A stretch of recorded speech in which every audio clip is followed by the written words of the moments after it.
nearly 300 years, humans thought they were alone in the Prologue sector. They were wrong. The Zerg emerged, seeking to consume all in their path, and before long, the Protoss, a highly advanced alien race, began wiping out infested worlds, burning Zerg and Terran alike. A three-way war, unlike anything humanity had ever faced, erupted almost overnight. All the while, a human civil war raged. Marshal Jim Raynor vowed to oppose the corrupt dictator Arcturus Minsk for the betrayal of the woman he loved, Sarah Kerrigan. Boys, how about that evac? Damn you, Arcturus. Don't do this. It's done. Helmsman, signal the fleet and take us out of orbit. Now! Kerrigan, a loyal operative, was left to die at the hands of the Zerg. But the Zerg had other plans.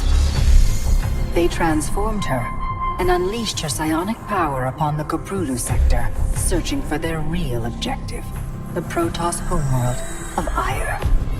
The Protoss were unaware of this danger and slow to respond.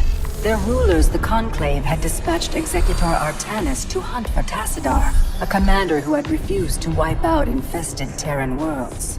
They crossed paths with a Dark Templar mystic, whose kind was considered heretics by the Conclave. Through great effort, Zeratul convinced Tassadar and Artanis that he was not their enemy. Together they rallied more Protoss from both factions against the Zerg.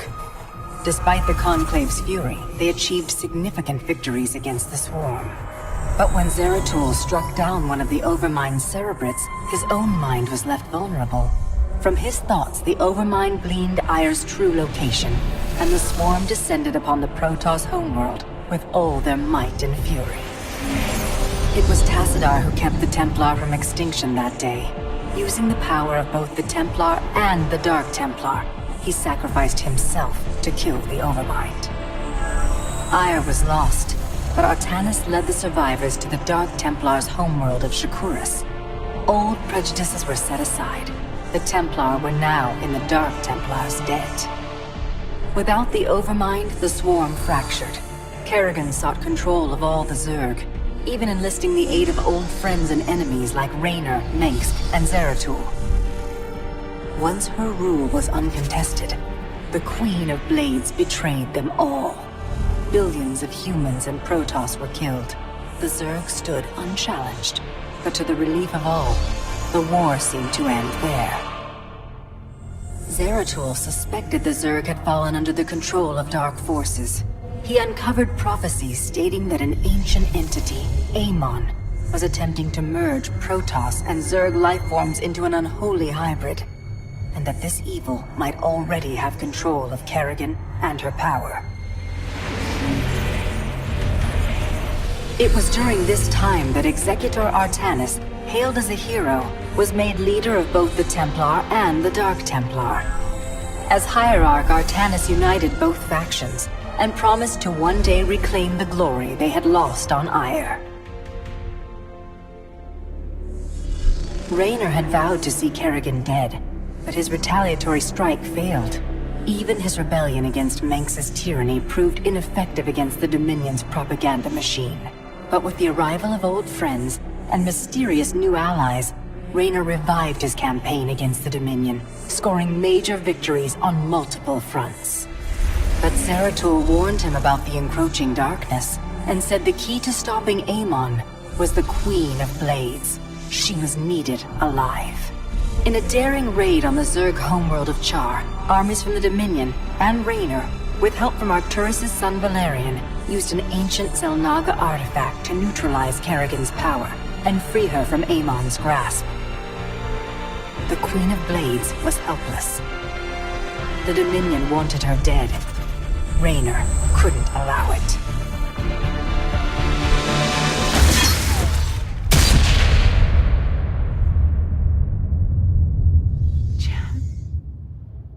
It's okay. I got you. Valerian Minsk offered them sanctuary, but his father could not let this opportunity pass. During the raid, Kerrigan and Raynor were separated. Kerrigan escaped, while Raynor... He was briefly interrogated and summarily executed. Kerrigan sought vengeance. She set out to reclaim her position as Queen of Blades. With Zeratul's guidance, Kerrigan gathered the Zerg broods and ruled the swarm once again.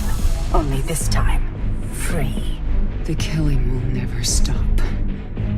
Until Minsk is dead. Kerrigan began dismantling the Dominion's military, one mission at a time. To her surprise, she learned that Raynor was still alive. She charted a course to Korhal, Minsk's stronghold.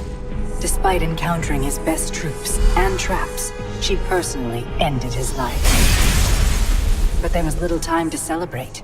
Amon's plans were still unfolding. Kerrigan left Raynor to rebuild, while she hunted her true enemy. Raynor and Valerian Minsk set about reforming the Dominion, with a just government. With the Zerg and Terrans quelled, Hierarch Artanis saw an opportunity. He declared that the unified Protoss, Templar and Dark Templar alike, would retake Ire. Any dissenting voices went unheard amid the hope for reclamation. Zeratul set off alone, searching for the truth, hoping against hope that the Hierarch was not making a terrible mistake.